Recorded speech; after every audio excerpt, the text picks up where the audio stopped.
વેરાવળ સોમનાથમાં બાંધકામની મંજૂરીઓ લાંબા સમયથી અટકેલી હોવાથી રોજગાર ઠપ્પ થઈ રહ્યો છે। કન્સ્ટ્રક્શન સાઇટો સૂની થઈ રહી હોવાનું જણાય છે અને હજારો મજૂરો, કડિયા, બિલ્ડરો તથા વેપારીઓ મુશ્કેલીઓ અનુભવી રહ્યા હોવાનું જોવા મળે છે।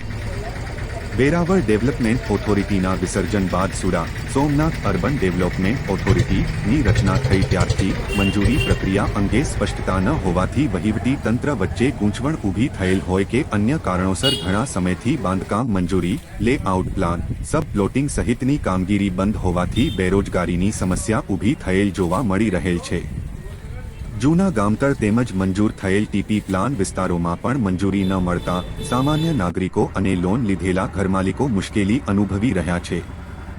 જો તંત્ર ઝડપથી નિર્ણય નહીં લે તો આ મંદી માત્ર બાંધકામમાં નહીં પરંતુ જિલ્લાના સમગ્ર સ્થાનિક અર્થતંત્રમાં ઊંડું સંકટ ઊભું કરી શકે તેવા ચિહ્નો જણાઈ રહ્યા છે।